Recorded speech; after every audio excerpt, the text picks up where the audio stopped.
એવા સિદ્ધાંતો પાયા કે કર્તા, કર્મ અને એની ક્રિયા.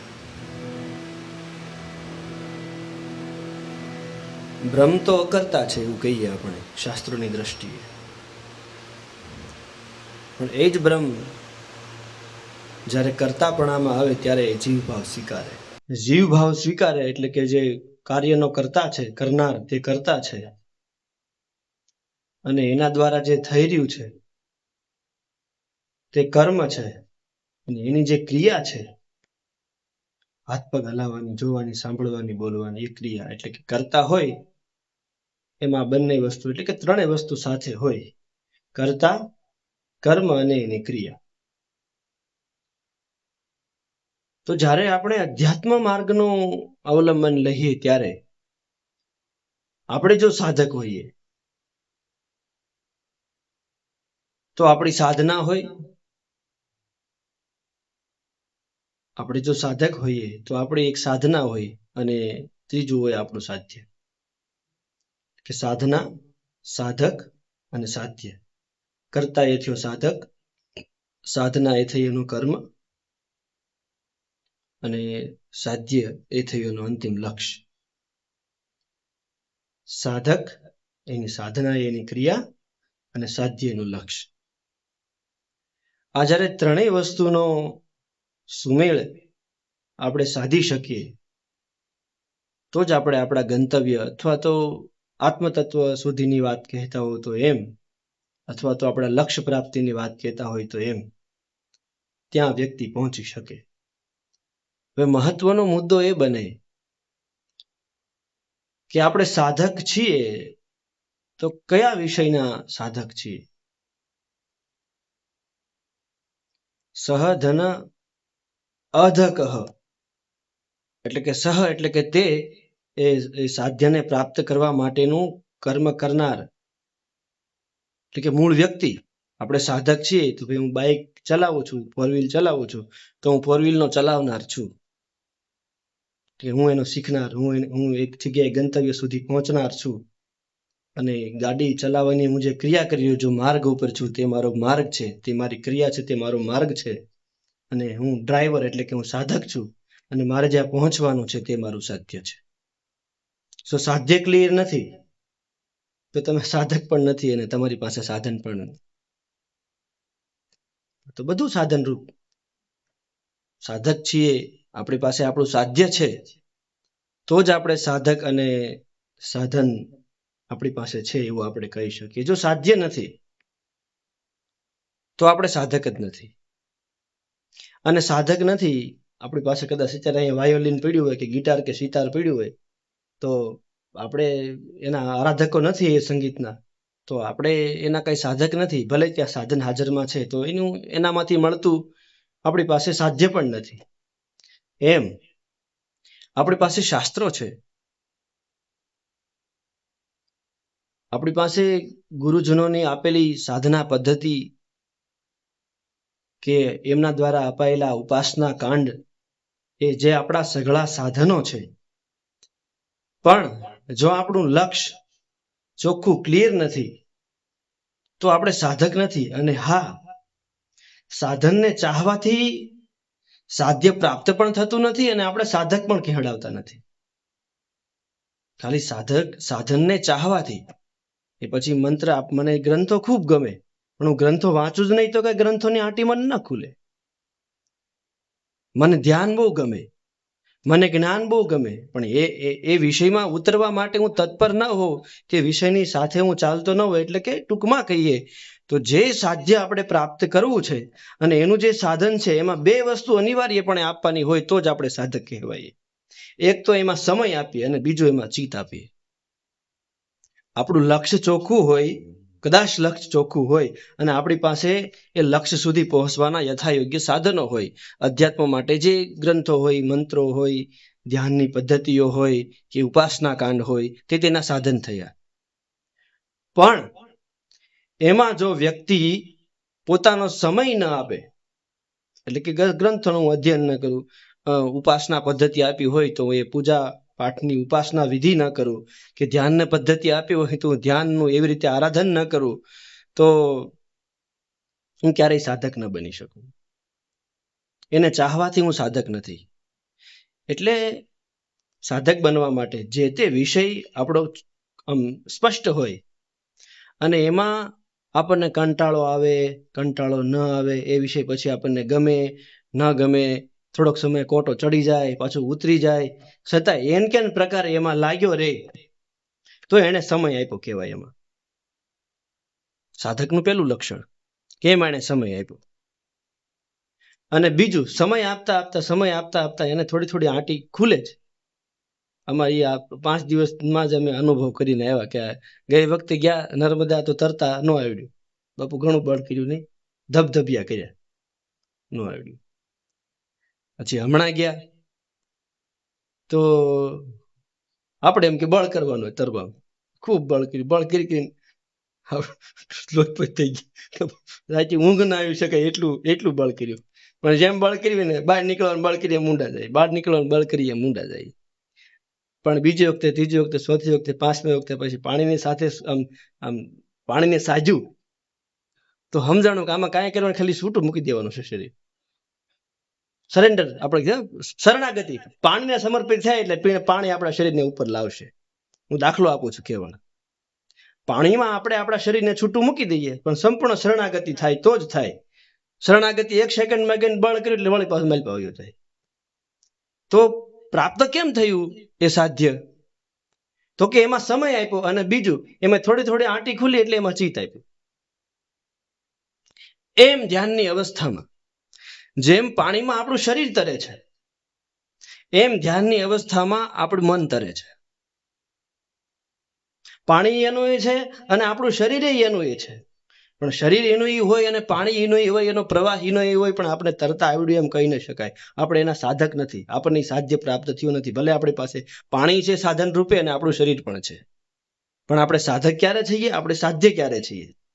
એવી જ રીતે ધ્યાનની અવસ્થા આખો મનનો વિષય છે. ધ્યાનના જે પણ કોઈ વિષયો છે,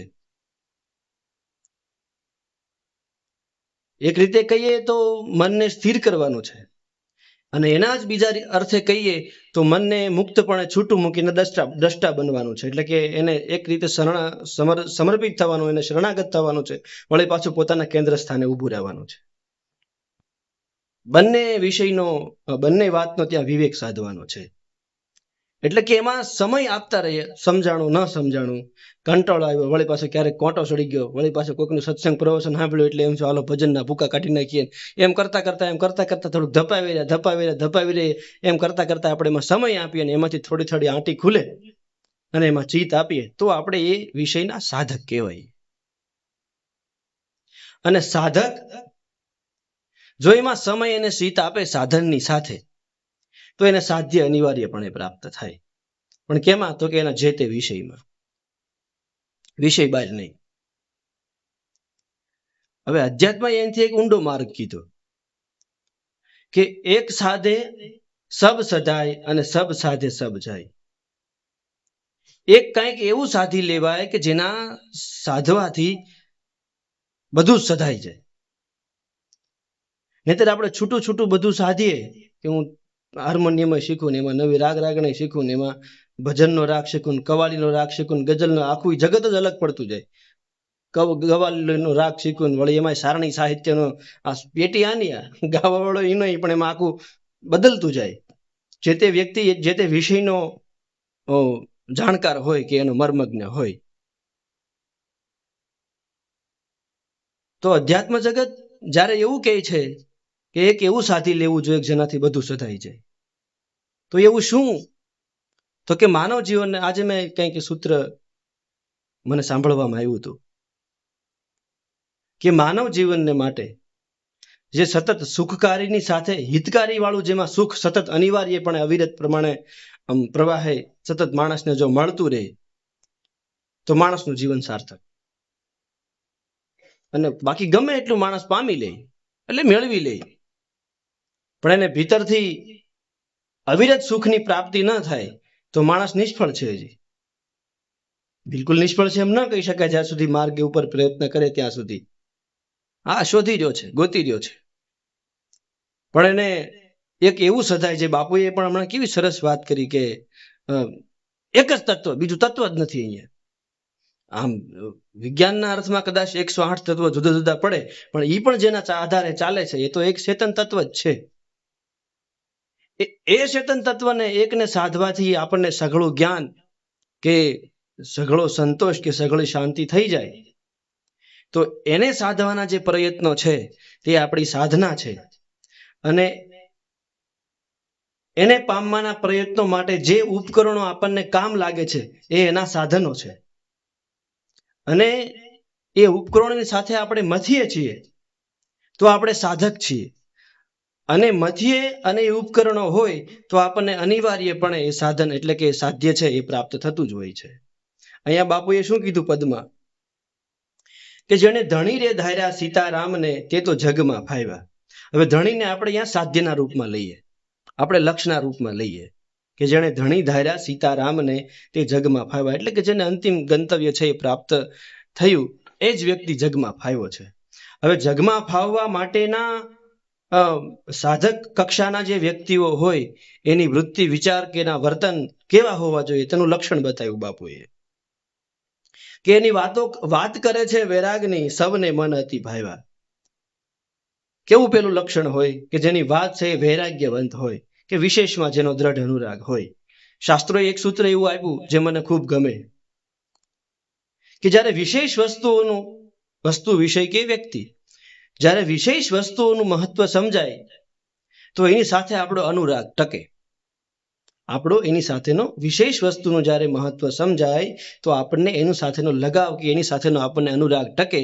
અને વિશેષ વસ્તુ સાથે જ્યારે એનો અનુરાગ ટકે ત્યારે જ વધારાની વસ્તુનો ત્યાગ ટકે, નહીતર નહીં. જે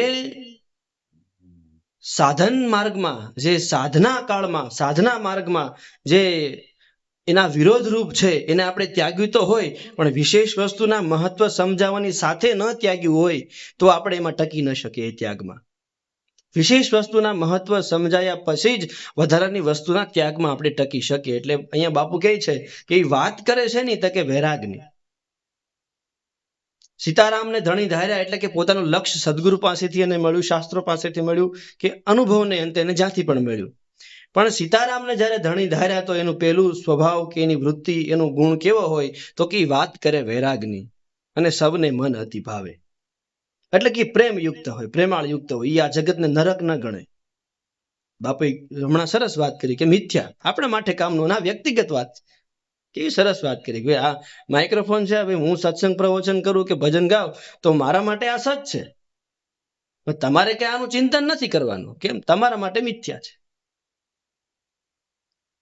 એટલે આ જગ, આપણે ભાઈ મોલમાં જઈએ, અત્યારે મોટા મોટા અત્યારનો દાખલો લઈએ તો મોટા મોટા મોલ બને, એમાંથી 100 થી 100 થી માંડીને કેટલી વિવિધ વસ્તુઓ એમાં મળતી હોય, પણ આપણે એમાં કઈ વસ્તુ લઈએ? આપણે જરૂર હોય તે. હવે આપણે જેની જરૂર નથી એ શું છે? એમાં બધું ખરાબ છે? ના, આપણે જરૂરનું નથી. એવી રીતે આ જગને જે ચાહે એનો તિરસ્કાર પણ ન કરે અને એનો જરૂર વગરનો ઉપભોગ પણ ન કરે. આ સાધકના લક્ષણ. એટલે કે વાત કરે વૈરાગની સૌને મન અતિ ભાવ્યા. સૌને મન અતિ ક્યારે ભાવે? કે એનામાં જ્યારે વિવેક, ત્યાગ અને વૈરાગ બંનેનો વિવેક. વૈરાગ પાછો જડતાના રૂપમાં જાય તો વૈરાગ જડતા રૂપમાં નથી. વૈરાગ ત્યારે છે જેમાં પ્રેમ પ્રગટે છે. એટલે બાપુ આગળ કહે છે કે હવે જે સાધક છે એના માટે મિથ્યા એક વસ્તુ છે. કઈ? તો કે મિથ્યા રે ભાષણ મેલું જેણે મુખથી અને એને કૂડ કપટને વળાવ્યા. આપણે એક વિષય નક્કી કર્યો સાધનાનો કે આત્મતત્વ, કે સંપૂર્ણ સત્ય શું છે એને મારે પામવું, એને મારે જાણવું. સંપૂર્ણ સત્ય જે બધું બદલાઈ જવા છતાં જે બદલાતું નથી, જે મારી ભીતર પડ્યું છે અથવા તો સઘળા અસ્તિત્વમાં છે. મારી ભીતર કેવું એમ કહેવા માટે હું અને અસ્તિત્વ જુદું આપણે અનુભવવું પડે થોડી વાર માટે, પણ સઘળા અસ્તિત્વને માટે જે સત્યરૂપ જે બદલતું નથી. જેને કાળ કે જેને કર્મ કે જેને ક્રિયા આંદોલિત કરી શકતી નથી, એના સ્વરૂપમાંથી એના બીજા સ્વરૂપમાં લઈ જઈ શકતી નથી, એ સત્યને મારે પામવું છે. તો એનું પહેલું લક્ષણ શું હોય? એને શું કરવાનું સાધકને? તો કે મિથ્યા ભાષણ મુખથી ત્યાગવાનું. પોતાના વિષય બારી જે વાત હોય, પોતાના વિષયની બહારની જે વાત હોય તે એને ત્યાગવાની. એના માટે મિથ્યા છે, ખોટી નથી, એના માટે નરક રૂપ નથી.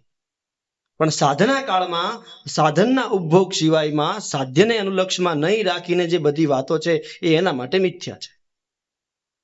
અને જો સાધના અને સાધ્ય આપણે લક્ષમાં નથી તો આપણે સાધક જ નથી, તો આપણે કોઈ માર્ગે છીએ જ નહીં. ઊભા આમ પેલી નથી પાણીમાં પડી પડી માછલી આંબાના કેરીના સ્વાદને ચાહતી રહી. આંબાની કેરી બહુ સારી ને એના ગુણ આમ ને એના ગુણ આમ, પણ એ ખાલી બેઠું બેઠું એને જોવું છે, તો એ સાધક નથી. આગળ શું કહે કે મિથ્યા ભાષણ જેણે મેલ્યું મુખથી કૂડ કપટને વળાવ્યા. સાધના કાળમાં મને જે અગત્યને અને મહત્વપૂર્ણ વાત સમજાય એ વાત છે કે જે આપણા વિષય બારી વાત છે તે વાત આપણા મુખમાં આવે શું કામ? અને જો આવે છે તો હું સાધક ક્યાં છું? મારા પાસે મારું મથવાનું સાધન ક્યાં છે? અને મારું સાધ્ય ક્લિયર ક્યાં છે? નથી. દગારે બાજીને દૂર કરી ની તો એને દરિયા પાર ચલાવ્યા. બાપુ કહે કે દગાબાજીને દૂર કરી દરિયા પાર ચલાવ્યા, જેને ધણી જ ધાર્યા સીતારામને એ તો જગમાં ફાવ્યા. હવે અહીંયા બાપુ એવું કહી શકાય કે જેને લક્ષ્યને કેન્દ્રમાં રાખી લક્ષ્ય પ્રાપ્ત કર્યું એ જગમાં ફાવ્યા, એવું કહી શકાય. પણ અહીંયા ધણી સીતારામને ધારવાની વાત કરે પાછા લક્ષ્યની સાથે. એવું કેમ? તો કે અહીંયા બાપુ અનિવાર્યપણે સાધકને એક વિચાર આપે છે કે જ્યારે તમે અધ્યાત્મ માર્ગના આપણે યાત્રી હોઈએ ત્યારે આપણા માટે આપણું એક ઈષ્ટ તત્વ અનિવાર્યપણે જરૂર છે. અને ઈષ્ટ તત્વ વગર આપણે મહેનતમાં થાકી જઈએ. આપણી પાસે જો ઈષ્ટ તત્વ ન હોય, એટલે કે રામ કૃષ્ણ રામદેવજી મહારાજ કે આપણા સદગુરુ, આપણી પાસે જો એ ન હોય અને આપણે પ્રયત્ન કરતા હોઈએ, એનો ફરી વાર હું દાખલો આપું તો તરવા ગયા તો અમને 4-5 જણા એવેલા, તો પછી એક શિક્ષક આવ્યા સાહેબ જે તરવામાં 15 વર્ષથી શીખતા હતા ટ્રેનિંગમાં, એને થોડું અમને મહેનત કરાવી, તોય મેં બળ કરીને થાક્યા. પછી એને કીધું કે તમે સરેન્ડર થાઓ. પછી પાણીને અમે સંપૂર્ણ રીતે શરણાગત થયા અને પછી પાણીમાં શરીર તરતું થયું. તો એ શું છે? આપણે મહેનત કરીએ, બળ કરીએ અને આંટી ઉકલે ને એટલે થાકી જાય. કદાચ 1-2 આંટી ઉકલી જાય, પણ 1-2 આંટી ઉકલવાથી આપણે સંપૂર્ણ વિષયમાં તૈયાર થઈ જાય એવું નથી. ત્રીજી આંટી તો એવી હોય જેમાં આપણને ઘૂસ ઉજે જ નહીં. અને અધ્યાત્મની તો કેવી ઝીણી ઝીણી આંટીઓ છે. એટલે બાપુએ અહીંયા ઈષ્ટ પ્રત્યે આપણું આમ ધ્યાન દોર્યું છે કે જેણે ધણી ધાર્યા સીતારામને એ જ જગમાં ફાવ્યા. એટલે કે આપણું ઈષ્ટ તત્વ આપણી સતત સાથે હોવું જોઈએ સાધના કાળ દરમિયાન, જે આપણને ભીતરથી વેગ આપશે, જે આપણને ભીતરથી બળ આપશે, જે આપણી સાધનાનો સહારો બનશે. પછી બાપુ કહે છે એમ થયા પછી કે મિથ્યા ભાષણ મેલ્યું મુખથી, કૂડ કપટને વળાવી દીધા, દગાબાજીને દૂર કરી દીધી, દરિયા પાર મૂકી આવ્યા. આ કૂડ કપટ છે ને એક બહુ અઘરો અમને સમજવા જેવો વિષય છે. આપણે જ્યારે મનઃ જગતમાં સાધના કાળમાં પ્રવેશ કરીએ ત્યારે નાની નાની વાતોમાં આપણે વાતથી જીતવાનો પ્રયત્ન કરતા હોઈએ, અને વાતથી જીતવા માટે આપણે વાતની આંટી લેતા હોઈએ. એ આમ બીજું કઈ હોય નહીં, ખાલી અક્ષરોની ગૂંચ છે. પણ એમાં જે મારે વાતથી જીતવું છે, જીતવા માટેની જે હું આંટી કરું છું, સામેના માણસને હું હરાવવાનો પ્રયત્ન, આ બધા પછી મોટા ફોર્મમાં કૂડ કપટ હોય એ તો આમાં પ્રવેશ જ ન થાય. આ તો વાતનું થોડું ઘણું હોય તો માણસ સુધારે તો, બાકી એને જેને નક્કી કરી લીધું હોય કે આંટીમાં લઈ લેવા છે એના માટે તો આ લક્ષ્ય બિલકુલ એ સાધના સાધક કે સાધ્ય કે એની પાસે કશું નથી. એટલું થયા પછી બાપુ એમ કહે છે કે જેણે નેહરે બાંધ્યો નિજ નામથી. આ ધણી સીતારામ મળે કોને? જગમાં ફાવે કોણ? તો કે જે નેહ એટલે કે પ્રેમ, સ્નેહ. કેટલો આમ પ્રેમ એક વ્યાપક છે, અને નેહ એટલે કે વ્યક્તિગત દ્વારા જેમાં પ્રેમની અનુભૂતિ સાથેની શરણાગતિ હોય તે નેહ. લાગી જવું, આમ એવું આકર્ષણ થઈ જવું કે જે શુદ્ધ પ્રેમ યુક્ત હોય એવું. કે નેહ બાંધ્યો જેણે નિજ નામથી, એને અવગુણ નજરે ના આવ્યા.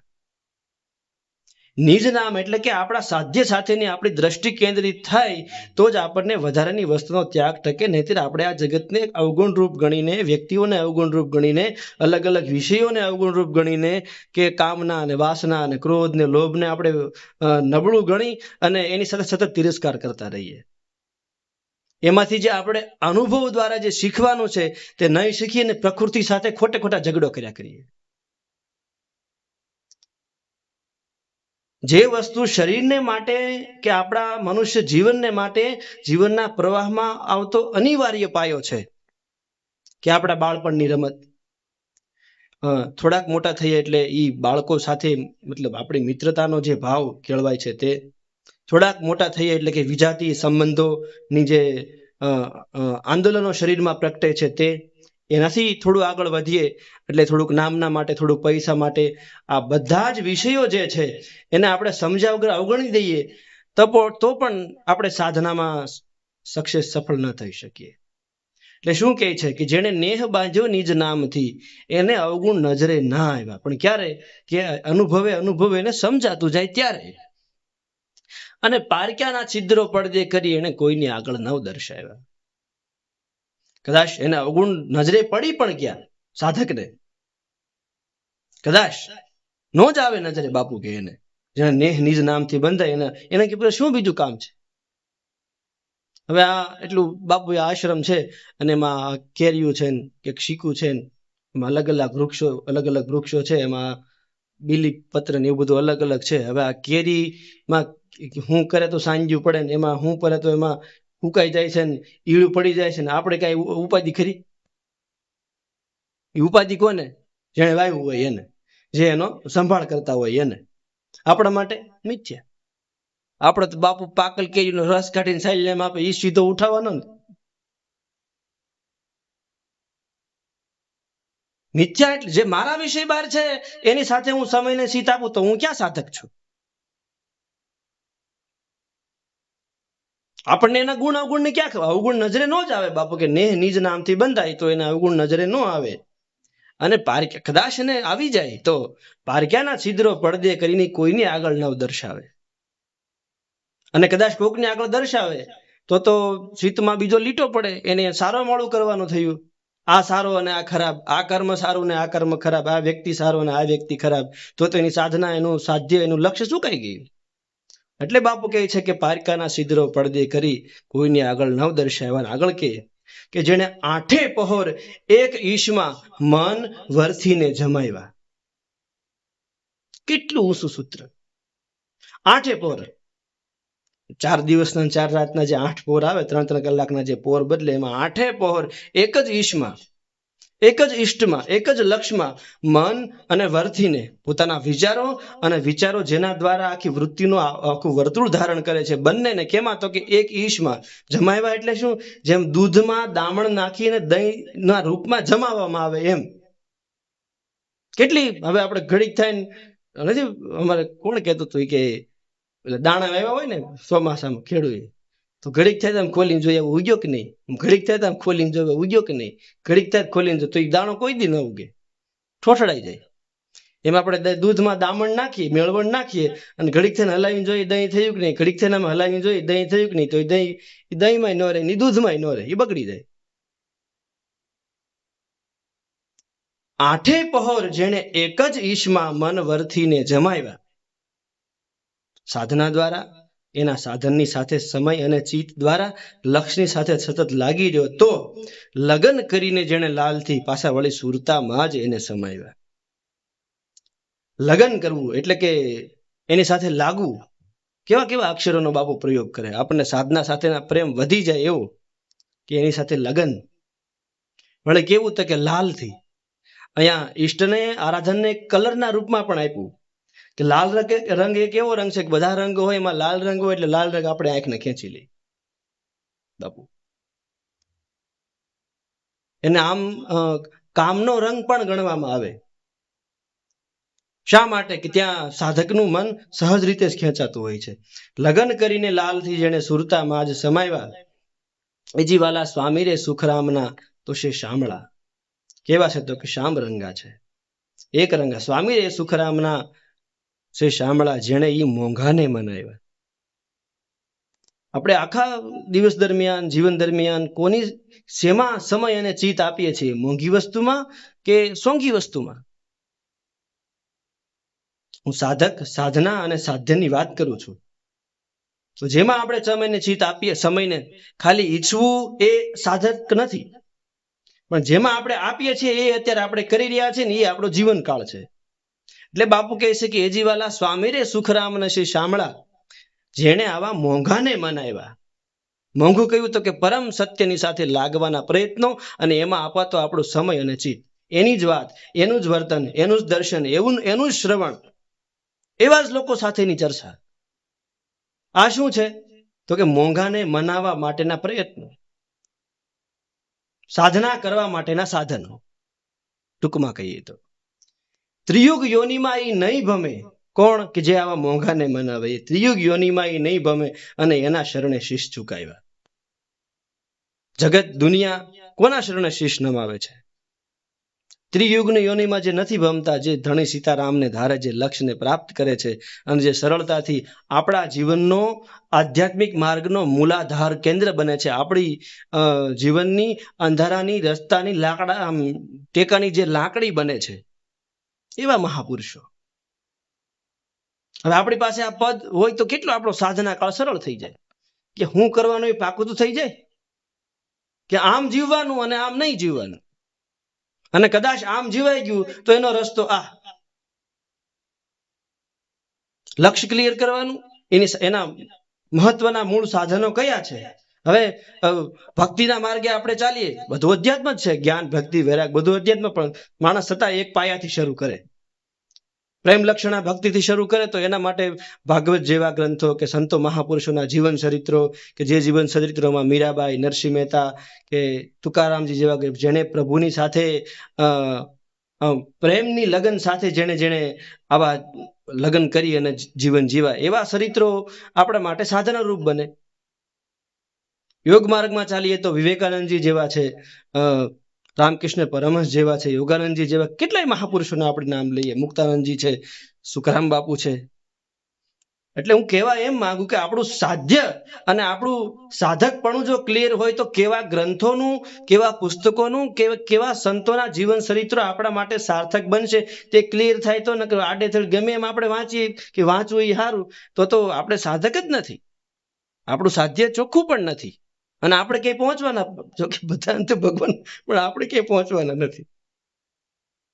એટલે કે આપણું સાધના કાળ સ્પષ્ટ બને, આપણું જીવનમાં કંઈક પરમ ચેતનાનો વિકાસ થાય, એના માટે સાધક, આપણું સાધકપણું ક્લિયર કરવા માટે આપણું સાધન ફિક્સ હોય, આપણું સાધ્ય આપણા માટે ક્લિયર હોય, અને સાધક બનવા માટે સમય અને ચિત્ત અનિવાર્યપણે જેમાં આપણે આપીએ છીએ તો જ આપણે પરમ લક્ષ્યને પામી શકીએ. નહીતર ગમે એટલું ઊંધે માથે પાણીમાં બળ કરીએ પણ કઈ તરી શકાય નહીં. બોલો સદગુરુદેવ.